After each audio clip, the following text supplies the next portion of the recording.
The 2020 season is over. That just means we're ready for 2021. That's right. It's never too early to prepare for your fantasy football draft. We're here year round, and we already took part in our first mock draft way too early, but that's okay. We're going to break down the biggest steals and value picks of this draft. We already covered what the first round of 2021 might look like, so catch that video if you haven't already. But now it's time to get into the players that we feel are a bargain, at least right now in the early part of the offseason. All right, Chris, hit me up with your first. Who's a guy that just jumps off the board to you that you can't believe you got him where you did?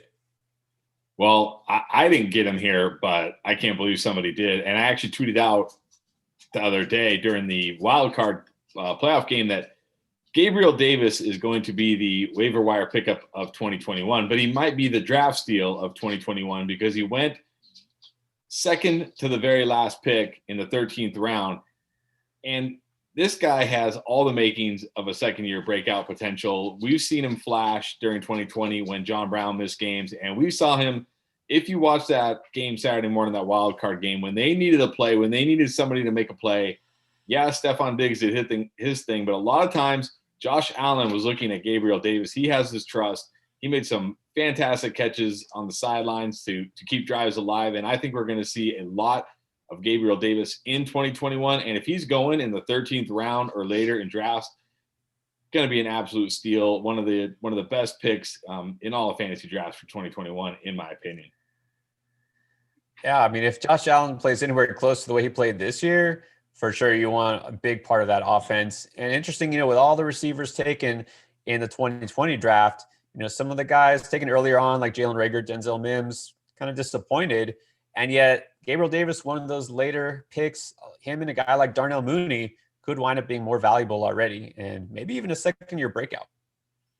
So I'm going to go a little earlier than that, a guy that it's definitely on the fantasy radar, but I feel is a really strong value. I'm tempted to pick my own. Of course, I feel like every pick that I made was a great pick, but I got Deebo Samuel at the end of the 6th round, and I really couldn't believe it as my third receiver, and I waited a bit on the receiver. So I know he was hurt a lot of the season, but that's what makes him a bargain because he didn't disappoint, right? Performance-wise, he was still explosive when he did play. Chris and I, you talked about this. At the beginning of the season, before the season, when he had that injury, we knew it would take him time to recover. Not an easy injury to recover from. So, of course, he had setbacks and then another injury. But that's the only thing that held him back from fantasy stardom this year. When he did play, out of the 7 games, really was only 6 because one game he barely played. He averaged 13.3 yards per reception so far, and he led the league by far. Now, it wasn't even close in yards after catch. So per reception, 12.3 yards after the catch. And the next closest wasn't even in double digits. He is a guy, him and A.J. Brown, they're those two players that with the ball in their hands, they're explosive. They make plays happen. He can take it to the house at any time. A big part of a dynamic offense. So if I can get him as my third receiver, I'm thrilled.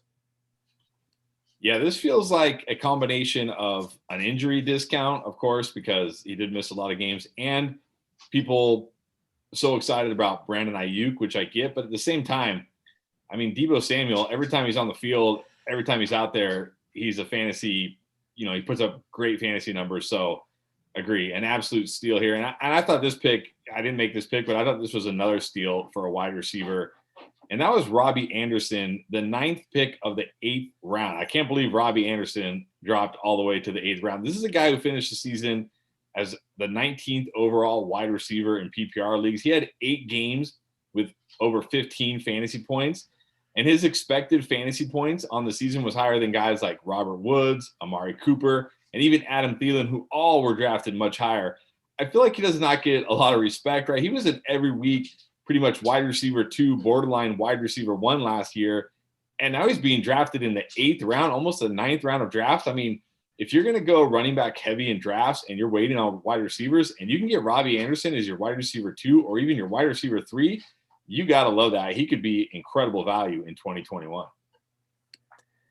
Yeah, and, we feel like he was a popular sleeper heading into the season just because coming off of a disappointing season with the Jets, of course, being with the Jets, we didn't quite know what to expect, but he was definitely being undervalued. it's hard to believe that he's still being undervalued after what he did in Carolina for long stretches. He was their top target.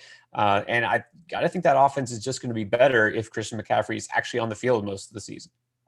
All right, before we hit you up with our final picks here, don't forget to subscribe. Just takes a second, hit that subscribe button. We definitely appreciate it. We're going to keep this content flowing all off season to help you prepare and win in 2021.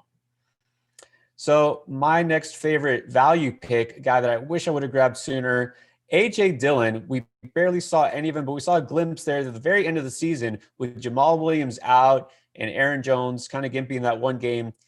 The first time AJ Dillon got a taste of extended action, he made the most of it, went for 124 yards, and he looked like a feature back. And of course, in that Packers offense, any main running back you want, definitely. They drafted him for a reason. And oh, by the way, Aaron Jones and Jamal Williams are both free agents. I don't necessarily expect them to let both of them go, but even if just one of those guys does not return, and you got to think they're not necessarily going to invest a lot of money into a running back when they have a guy like him, there's a great possibility he's at the very least part of a two-man committee there, if not the feature back. I mean, this could be a huge breakout performer. Yeah, and if you look at this part of the draft, you're looking at basically, handcuffs, teams RB2s, RB3s. And like you said, Dillon could be even more than that, right? Based on what happens here in free agency with Aaron Jones and Jamal Williams. So certainly we could be looking back at this pick like just an incredible value here. And then I did go with a running back for my last pick, and this one's tough for me. But when a guy's a value, a guy's a value. And I think Joe Mixon at the turn in the third round is a value, because this is a guy who was a first rounder last year. Yeah, didn't get off to a great start, then got hurt and missed pretty much, the entire last 2/3 of the season. But if you look at what he was doing last year, it wasn't as bad as people make it out to be. He finished 5th among running backs in expected fantasy points at 19.2, which is tied with Austin Eckler. So he was getting the usage. He only got one really soft matchup during the times he was playing. That was Jacksonville. And in that game, he dropped 42 fantasy points. So when he got the one, good matchup, he definitely made the most of it. And if you look at, he had 16 or more carries in every single game. And it didn't matter if the Bengals were getting blown out. He kept getting the rock. He kept getting the ball. And he got 4 or more targets in half of his game. So he was getting work in the passing game as well.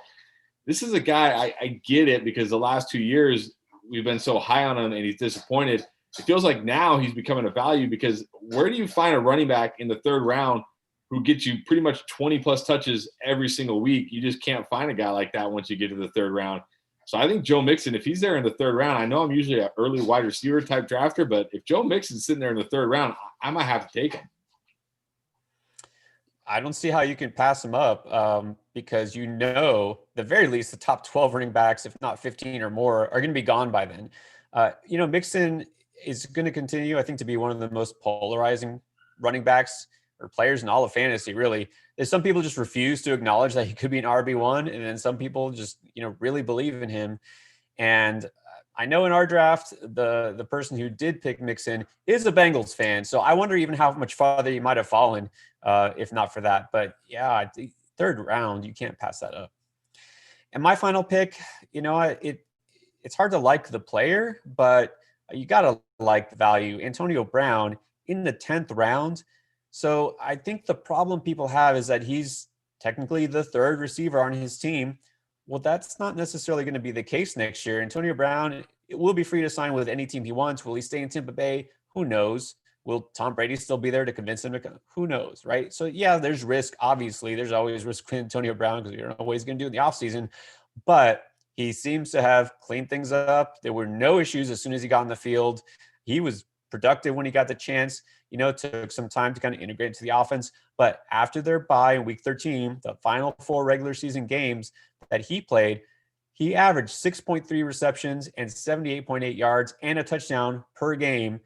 So if you do the math and prorate that, that would have put him as a top 12 receiver on the season if that was his per game stats for 16 games. It's not necessarily going to be that way, but still, Antonio Brown, he's a Hall of Fame caliber wide receiver. He's still healthy. If everything falls into place, he could land a role on a team as a wide receiver too. So no matter where he is, I know there's some risk, but still in the 10th round, I'll gladly take that on.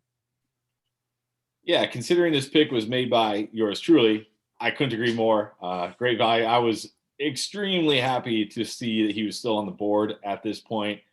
Even if he stays, like you said, even if he stays in Tampa Bay, we already know he gives you weekly, wide receiver 3 value with upside. And as the season went on, it was even more like wide receiver 2 value. But if he does choose to sign to another team, because you got to think, after what he showed in Tampa Bay, other teams are going to see that and say, hey, this guy still has juice. This guy can still do it.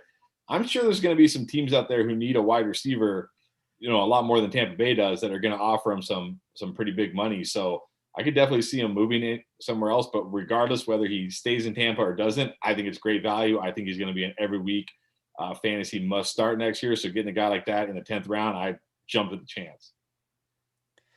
And just before we finish on him, he is actually originally from South Florida. He wouldn't look bad in a Dolphins jersey. I'm just saying.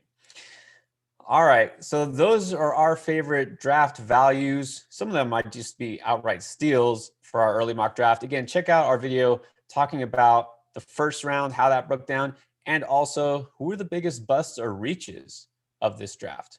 Break it all down for you, help you prepare and win in 2021. All right, thanks for watching.